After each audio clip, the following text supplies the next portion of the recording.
Shalom teman-teman semua. Nah, bagaimana nih semua kabarnya? Saya doakan kita selalu berada di dalam lindungan Tuhan dan selalu sehat ya. Nah, kita ketemu lagi nih di pagi hari ini, hari Minggu, untuk mengikuti ibadah hari Minggu gabungan remaja dan pemuda untuk mengarahkan hati kita dan memuji namanya.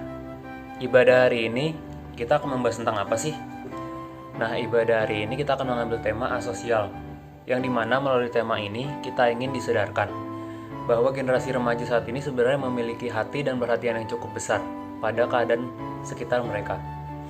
Namun, gawai seringkali membuat remaja hanya berfokus pada apa yang ada di depan mereka, bukan yang ada di sekeliling mereka.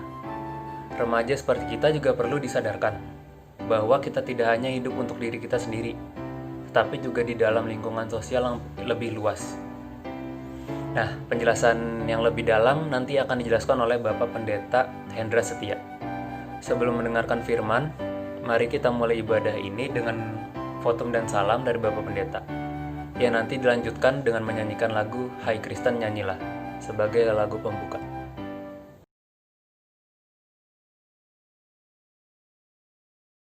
Hai Kristen nyanyilah, haleluya, amin. Rajamu pujilah, haleluya, amin. Padukan suaramu di depan Tuhanmu, nyanyikanlah merdu, haleluya, amin. Hatimu angkatlah, haleluya, amin. Mari bersoraklah, haleluya, amin. Tuhan sahabatmu tinggal bersamamu, kasih-Nya pun teguh, haleluya, amin.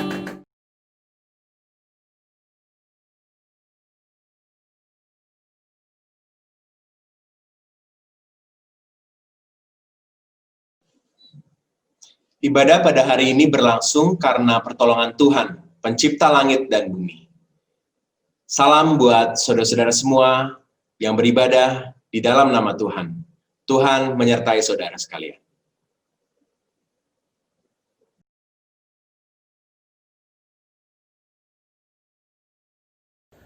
Teman-teman, kita semua telah beraktivitas selama 1 minggu. Tentunya segala kegiatan kita tidak terlepas dari kuasa dan bimbingan dari Tuhan. Tetapi meskipun begitu, kita sebagai manusia tentunya masih sering berbuat kesalahan, baik kepada orang lain, keluarga kita, atau pada Tuhan. Baik itu juga disengaja ataupun mungkin tidak disengaja. Oleh karena itu, tiba saatnya kita semua untuk tunduk di hadapan Tuhan dan mengakui segala dosa dan kesalahan kita yang telah kita perbuat selama 1 minggu ini. Marilah kita berdoa bersama. Ya Bapa, puji dan syukur kami panjatkan kehadirat-Mu. Sekarang kami tunduk di hadapan-Mu ya Bapa, untuk mengakui segala dosa dan kesalahan kami yang kami perbuat baik disengaja maupun tidak disengaja ya Tuhan. Ya Bapa, kami hanyalah manusia biasa yang sangat sering berbuat kesalahan, tapi semoga Engkau tetap selalu senantiasa menyertai kami dengan Roh Kudus-Mu, supaya kedepannya kami menjadi orang yang lebih baik lagi dan tetap berada di jalan-Mu. Terima kasih ya Bapa, puji dan syukur kami aturkan kepadamu. Hanya dalam nama Tuhan Yesus kami sudah berdoa dan mengucap syukur. Amin.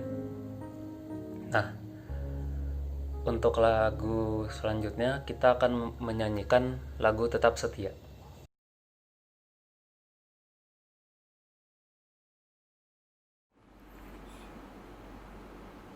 Selidiki aku, lihat hatiku, apakah ku sungguh ku mengasihimu, Yesus. Kau yang maha tahu dan menilai hidupku. Tak ada yang tersembunyi bagimu. Telah kulihat kebaikanmu yang tak pernah habis di hidupku. Ku berjuang sampai akhirnya kau dapati aku tetap setia. Kau dapati aku tetap setia. Teman-teman sekalian, setelah kita mengakui segala dosa dan kesalahan kita, marilah kita menyampaikan rasa kasih sayang kita dengan memberikan salam damai kepada orang-orang di sekitar kita, baik itu teman atau keluarga yang berada di sekitar kita. Salam damai bisa dilakukan seperti ini atau seperti ini. Salam damai teman-teman.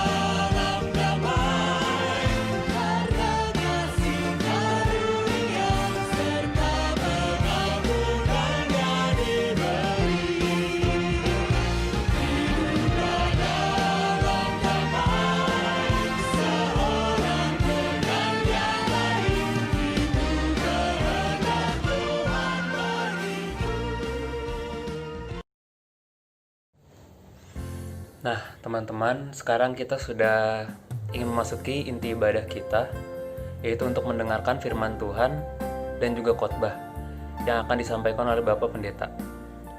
Dan begitu, marilah kita siapkan hati dan pikiran kita dengan menyanyikan lagu Firman-Mu Pelita Bagi Kakiku.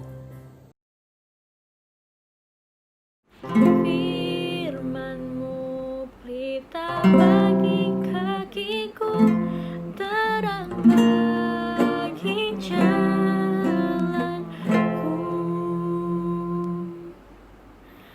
Firman-Mu pelita bagi kakiku, terang bagi jalanku.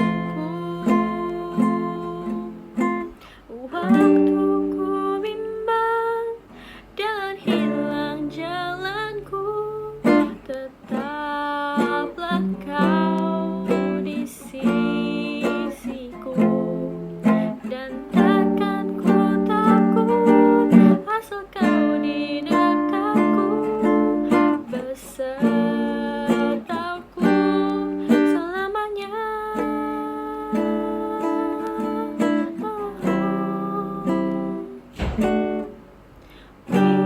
Firman-Mu pelita bagi kakiku, terang bagi jalanku.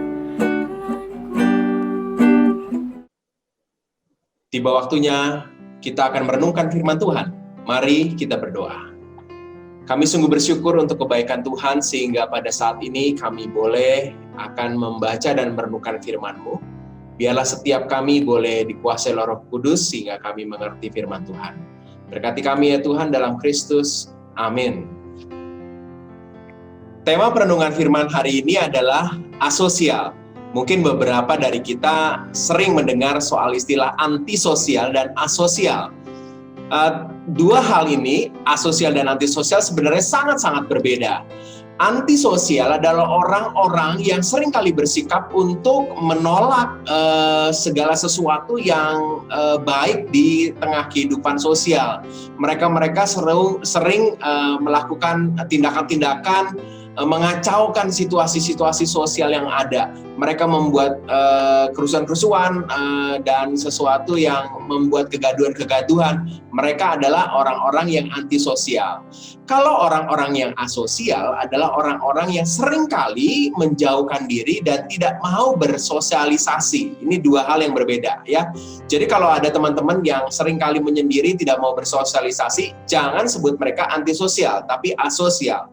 Karena antisosial lebih kecenderungannya adalah bersikap merusak, mengacaukan karena mereka antisosial. Nah, hari ini kita akan bicara soal asosial. Teman-teman pasti dengar ya soal Dennis yang heboh itu, yang seringkali sombong dengan apa yang dia miliki, sombong dengan kekayaan-kekayaan, dan bahkan dia seringkali bersikap melecehkan atau mencibir mereka-mereka yang miskin, mereka-mereka yang nggak mampu, wah seperti hidupnya. Banyak sekali video-video TikToknya yang seringkali membuat respon-respon mencibir orang-orang yang tidak mampu, dan ini menjadi viral di mana-mana. Ada soal iPhone atau soal nongkrong di mall dan banyak lagi yang lainnya yang seringkali ini membuat sesuatu yang memposisikan orang-orang yang nggak punya itu remeh dibandingkan mereka-mereka yang kaum sultan.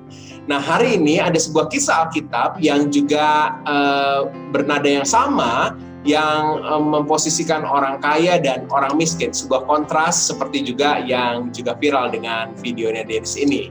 Kita buka Alkitab ya, dari Lukas pasal yang ke-16 ayat 19 sampai dengan 31, firman Tuhan. Saya mau mengajak teman-teman semua untuk membaca bagian ini. Kita coba lihat ayat per ayat dan apa yang firman Tuhan rindukan untuk kita lakukan. Dalam Lukas 16 ayat 19 sampai dengan 31. Kita mulai ya. Pada ayat 19 sampai dengan ayat 20 disebutkan di sana ada kontras antara si kaya dan si miskin. Ada seorang yang kaya dan ini kayanya luar biasa, disebutkan pada ayat 19, jubahnya ungu dan setiap hari, catatan, setiap hari dia melakukan sukacita, kemewahan. Dan ada yang kontras, yaitu si miskin yang bernama Lazarus ini. Badannya penuh dengan borok berbanding dengan si kaya yang badannya penuh dengan jubah ungu, kira-kira begitu ya. Dilapisi jubah ungu, dan jubah ungu itu hanyalah kalangan-kalangan yang mampu yang bisa membeli jubah ungu, kalangan-kalangan kerajaan. Dan orang ini sangat kontras hidupnya dengan si miskin, yaitu si Lazarus, yang untuk menghilangkan laparnya aja dia nggak bisa balahan, anjing-anjing datang menjilat borok-boroknya. Teman-teman yang dikasih Tuhan Yesus Kristus, kontras antara si kaya dan Lazarus yang miskin ini dalam realita kehidupan keseharian kita banyak sekali. Ada banyak orang-orang yang hidup sangat-sangat kekurangan, tapi ada sebagian orang yang hidupnya begitu luar biasa penuh dengan kemewahan. Ini kontras yang terjadi dalam kehidupan kita. Di sebuah tempat ada sebuah aksi sosial berbagi makanan dengan mereka yang tidak punya dan diikuti oleh banyak sekali warga gereja. Saya sering ikut bagian ini, kegiatan ini, dan saya melihat ada banyak orang-orang yang sangat-sangat miskin hidupnya. Untuk makan aja mereka nggak mampu, tempat tinggal yang nggak ada di emperan toko, dan mereka kalau sakit mereka nggak bisa berobat, bahkan beberapa meninggal di emperan toko karena tidak ada yang peduli dengan mereka.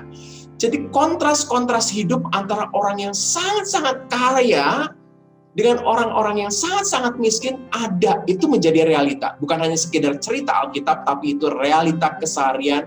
Mungkin juga ada di sekitaran kita. Mungkin ada di lingkungan-lingkungan di mana kita hidup saat ini.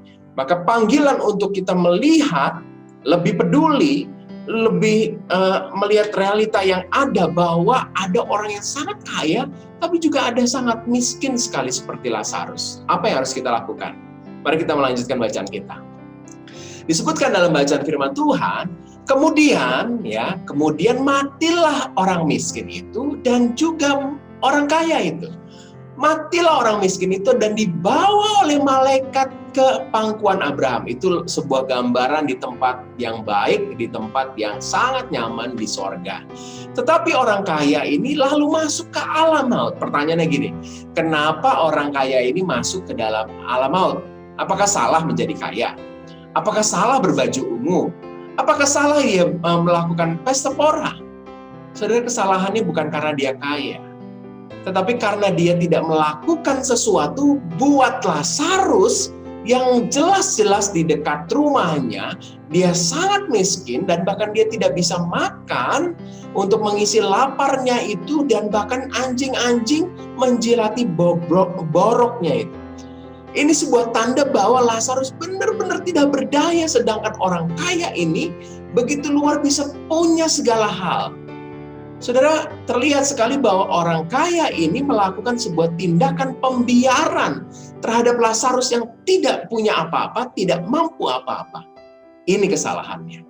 Jadi bayangkan sebuah sikap membiarkan itu menjadi sebuah kesalahan yang lalu membawa si kaya ini masuk ke dalam alam maut.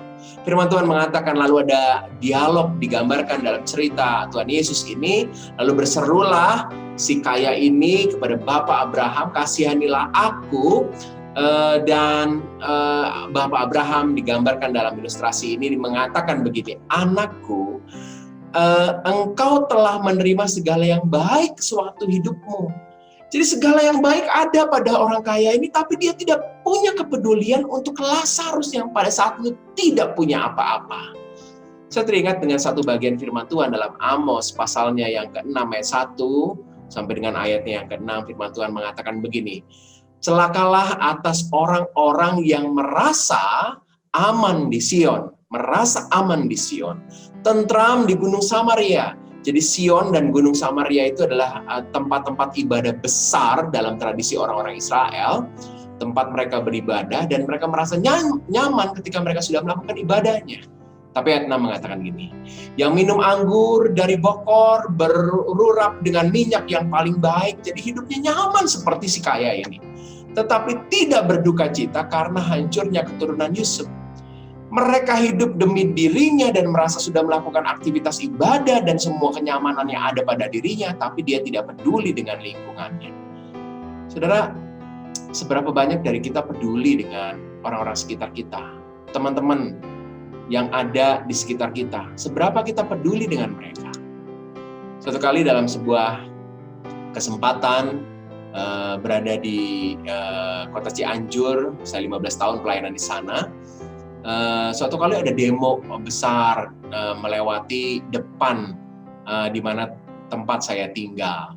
Dan demo itu begitu luar biasa rasis, mengatakan memojokkan salah satu suku, dan karena begitu rasisnya lalu saya merasa saya harus bersuara. Tapi saya nggak tahu siapa pemimpin demo itu, dan lalu saya membuat sebuah poster kecil ini dan saya posting di media sosial. Dan saudara, banyak yang komen, dan salah satu teman saya lalu share postingan saya ini. Dan ketika dia share, teman dia lebih jauh lebih banyak, ada banyak orang yang respon, dan salah satunya adalah koordinator dari demo itu, dan mengatakan, saya nggak terima dengan poster ini, ayo kita ketemu. Wah saudara, teman saya yang punya akun ini kontak saya, Pak Hendra, ini kan posternya Bapak, ayo dong bantuin saya. Saudara, saya juga jiper juga ya. Saya tahu elemen-elemen yang berdemo pada saat itu adalah elemen-elemen dari LSM yang sangat-sangat disegani, dan saya tahu. Dan ketika teman saya minta bantuan untuk menemani ke LSM yang meminta dia datang karena mempertanggungjawabkan postingannya, lalu saya agak ragu juga, aduh kayaknya gimana nih ya. Tapi karena teman saya ini meyakinkan, ayo Pak, ini kesempatan kita bersuara Pak. Dan itu memang adalah kerinduan saya. Akhirnya saya bersama dengan teman saya ini pergi, saudara. Dengan hati berdebar-debar karena takut ada sesuatu, nanti saya diapain nih, suara yang saya serukan ini. Nanti gimana mempertanggungjawabkannya. Dan setelah teman saya benar-benar sungguh meyakinkan, saya dan dia pergi. Saudara, setelah berbincang di tempat itu, mereka mengakuinya kalau ada suara-suara itu, karena teman saya punya rekamannya dan semua orang bisa dengar situasi itu. Saudara, lega saudara. Untung saya bersuara sehingga mereka sadar dan mereka mau memperbaiki, minta maaf. Saudara, seberapa banyak dari kita memilih untuk bungkam, diemlah, ngapain sih lah repot-repot untuk bersuara, Dan akhirnya sesuatu yang buruk terjadi, saudara. Saudara, Edmund Burke, salah satu politisi yang sangat-sangat mempengaruhi begitu banyak kebijakan-kebijakan politik di tempat di mana ia berada di Eropa, dan dia sangat-sangat seorang politikus yang banyak sekali mempengaruhi juga teori-teori politik yang ada. Dia mengatakan begini, "The only thing necessary for the triumph of evil is for good men to do nothing." Banyak orang memilih untuk diam dan akhirnya itu digunakan untuk kelompok-kelompok jahat untuk meraih kemenangan. Simple, membuat mereka yang baik diam dan akhirnya kita menang. Itu yang bahaya, saudara. Dan ini panggilan yang juga Tuhan rindukan untuk kita lakukan. Orang kaya itu masuk alam maut karena dia memilih diam, tidak peduli dengan Lazarus. Sudahkah saudara peduli, saudara? Dalam kisah kita berlanjut dengan akhirnya orang kaya itu meminta tolong agar saudara-saudaranya diberitahukan. Dan respon dari Bapak Abraham mengatakan begini, bahwa di tengah-tengahmu sudah ada sesuatu yang penting engkau harus teladani, kata Bapak Abraham pada ayat 31. Jika mereka tidak mendengar kesaksian Musa dan para nabi, nggak mungkin mereka akan dengar. Kalau mereka sudah tahu untuk berubah dan tidak melakukannya juga, meskipun ada orang yang bangkit dari antara orang mati, juga tidak akan terjadi perubahan itu. Saudara, artinya segeralah berubah sebelum akhirnya waktu itu tidak bisa lagi diubah. Seperti orang kaya ini sudah ada di dalam maut, tidak bisa diubah lagi. Hari ini kita bersama-sama belajar soal asosial. Bahwa realita kaya dan miskin ada menjadi realita keseharian kita. Dan kita nggak boleh menjadi orang yang diam, membiarkan. Tapi kita benar-benar harus sungguh berlaku, bersikap, bertindak, menolong mereka yang susah. Dalam situasi PJJ, mungkin ada teman-teman kita yang sedang bergumul dengan kehidupan keluarga mereka. Kalau ada teman kita videonya dinyalakan dan dia sedih ketika kita semuanya ketawa, ya, jangan diam. Kita sapa dia, kita japri dia, tanyakan ada apa. Kalau kamu sedih kenapa? Jangan-jangan dia sedang bergumul berat. Dan bahkan mungkin saja dia sedang mempertimbangkan untuk mengakhiri hidupnya karena beban hidupnya. Mari peduli dengan teman-teman kita, sehingga mereka boleh merasakan ada teman di sekelilingnya. Dan juga lakukan segera, jangan sampai seperti orang kaya ini yang lalu menyesal dan tidak bisa melakukan sesuatu buat mereka yang hidup. Lakukan segera karena Tuhan memberikan kesempatan untuk kita bersikap. Orang yang benar-benar peduli adalah orang-orang yang memberikan hatinya untuk melakukan tindakan segera. Tuhan Yesus memberkati. Mari kita bersaat hening sejenak.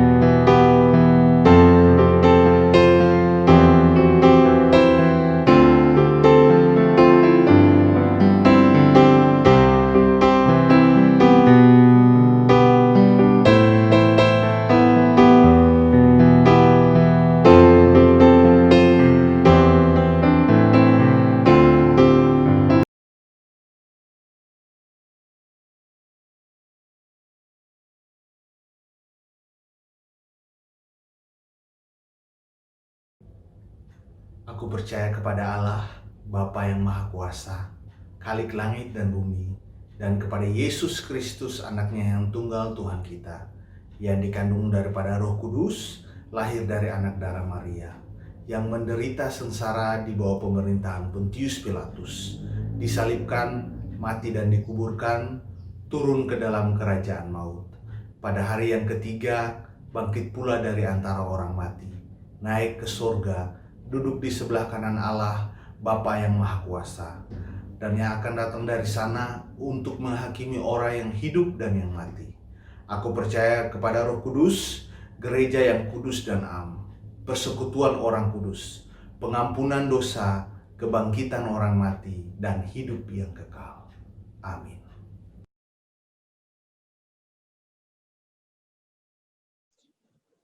Mari bersama kita berdoa. Kami sungguh bersyukur karena kami boleh diberikan orang-orang di sekeliling kami sebagai orang-orang yang Tuhan hadirkan.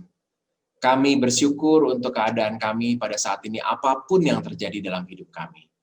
Kami hari ini mau berdoa untuk mereka yang sedang bergumul dalam situasi yang sulit dalam masa pandemi ini. Mungkin keluarga mereka sedang dirundung dengan berbagai permasalahan. Mungkin mereka terbeban dengan banyak sekali tugas-tugas sekolah. Mungkin mereka sedang merasa tidak dicintai, merasa tidak dihargai. Tuhan, bantulah kami, ya Roh Kudus, berikanlah kepekaan untuk kami dapat menjadi teman, peduli kepada mereka, dan mereka merasakan kasih Tuhan melalui kepedulian kami. Kami berdoa untuk gereja Tuhan, kami berdoa untuk setiap apa yang dilakukan dalam masa-masa pandemi ini, dalam usaha-usaha menghadirkan pelayanan, Tuhan berkatilah. Berkati juga sekolah kami, berkati juga untuk keluarga kami, kami berdoa untuk usaha-usaha pemulihan pandemi oleh pemerintah, Tuhan berkatilah. Akhirnya setiap apa yang kami lakukan dalam masa-masa pandemi ini, Tuhan lindungi dan jagai, dan biarlah segala apa yang kami lakukan boleh menjadi kesaksian bagi nama Tuhan. Inilah permohonan kami naikkan kepada Tuhan, menyerahkan hidup kami, keluarga kami, gereja Tuhan, negeri ini hanya kepadamu. Dalam Kristus, amin.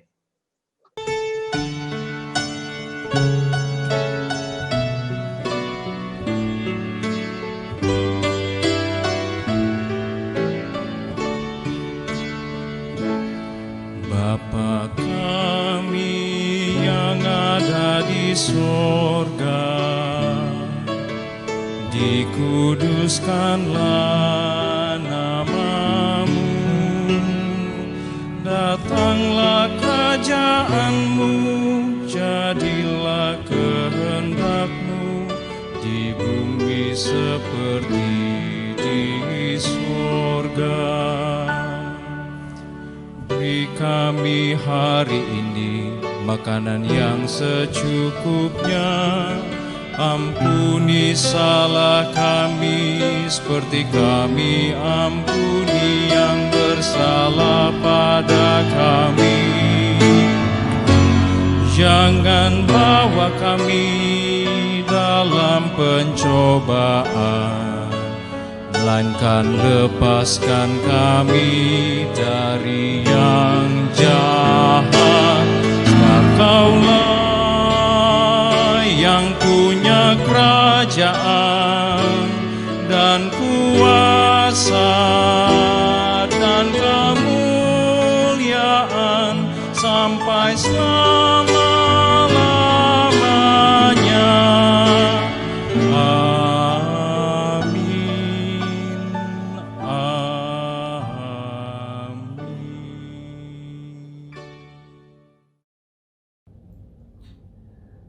Rekan-rekan remaja dan pemuda, nas persembahan kita terambil dari Yakobus 1 ayatnya yang ke-17 yang berbunyi demikian. Setiap pemberian yang baik dan setiap anugerah yang sempurna datangnya dari atas, diturunkan dari Bapa segala terang. Padanya tidak ada perubahan atau bayangan karena pertukaran.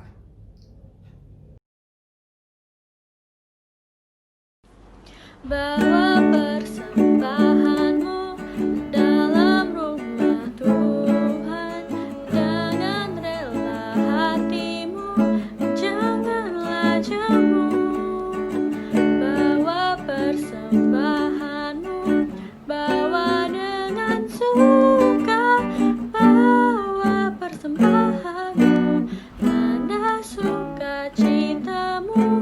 Bawa persembahanmu, ucaplah syukur.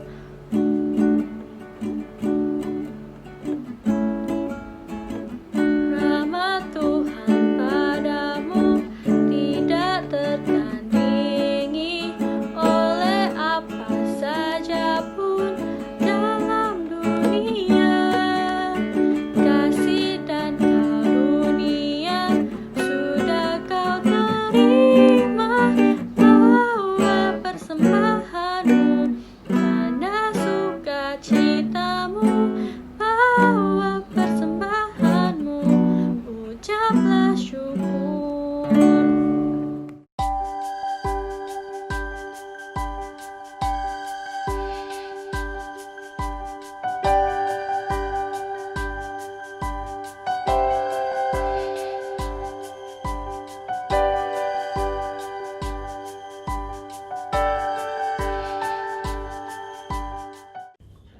Mari kita berdoa. Ya Tuhan Yesus, kami sungguh mengucap syukur buat setiap berkat dan kasih karunia yang Tuhan berikan dalam kehidupan kami. Mulai dari pagi sampai hari ini kami merasakan bahwa berkat Tuhan selalu baru dan selalu ada bagi kami semua. Terima kasih Tuhan Yesus untuk siang hari ini kami telah membawa persembahan kami ke hadirat-Mu. Tuhan Yesus kiranya memberkati setiap tangan yang memberi. Berkati juga persembahan yang kami bawa ini Tuhan Yesus, supaya berguna untuk kemuliaan nama-Mu. Di dalam nama Tuhan Yesus kami berdoa dan mengucap syukur. Amin. Ya teman-teman, kita tadi sudah mendengarkan khotbah dari Pak Pendeta Hendra Setia. Semoga kita semua tidak hanya mendengarnya, tetapi juga menjalankan dan menerapkan apa yang kita sudah dengar, supaya kita juga bisa terus bertumbuh setiap harinya di dalam Tuhan. Oleh karena itu, kita sebagai anak-anak Tuhan di dunia ini juga diutus oleh Tuhan untuk selalu menjadi terang dan garam dimanapun kita berada. Sebelum kita melakukan pengutusan, mari kita menyanyikan lagu Tuhan Mengutus Kita.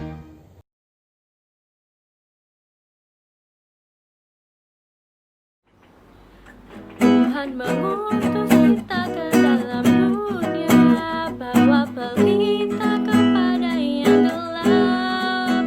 Meski dihina serta dilanda duka, harus melayani dengan sepenuh. Dengan senang, marilah kita melayani umat-Nya. Dengan senang, berarti kita memuliakan nama-Nya.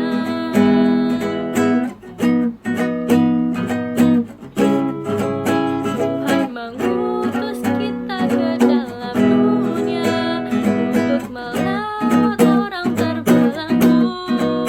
Meski dihina serta dilanda duka, harus melayani dengan sepenuh.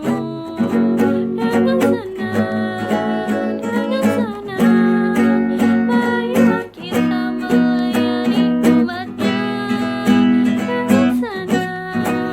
Dengan senang, berarti kita memuliakan nama-Nya.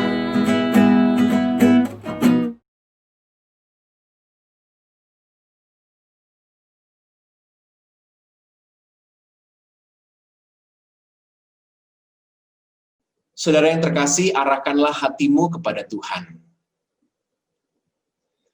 Jadilah saksi Kristus, terpujilah Tuhan. Jadilah manusia yang benar-benar mampu untuk bersosialisasi, peduli dengan sesama, bukan manusia yang asosial. Terimalah berkat Tuhan. Diberkatilah engkau dimanapun kau berada dengan kasih dari Allah Bapa. Diberkatilah hidupmu, sekolahmu, dan seluruh keluargamu. Apa yang kau kerjakan dibuat Tuhan berhasil. Dan Tuhan terus memberkati engkau dengan kasih dari Allah Bapa, kasih Yesus Kristus, dan dalam persekutuan Roh Kudus. Amin.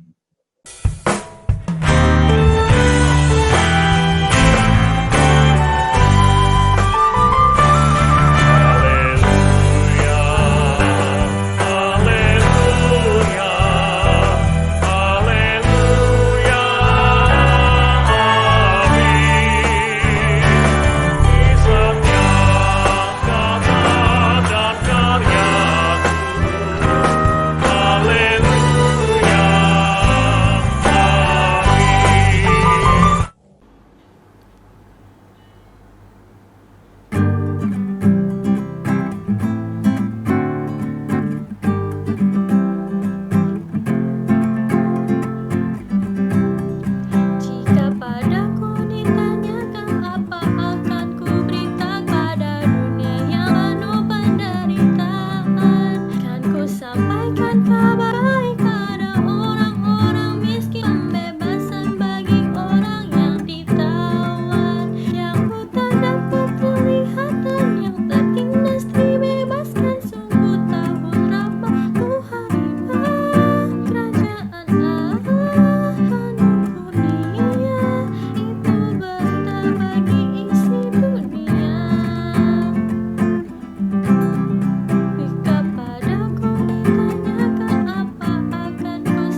Ya, ibadah kita di pagi hari ini sudah selesai teman-teman. Terima kasih sudah mengikuti kebaktian ini sampai selesai. Semoga kita semua dapat menjadi orang yang lebih baik lagi setelah ibadah ini. Tetap semangat menjalani aktivitas kita hari ini, dan juga jangan lupa selalu jaga kesehatan. Semoga hari ini menjadi hari yang baik. Sampai jumpa di ibadah hari Minggu selanjutnya.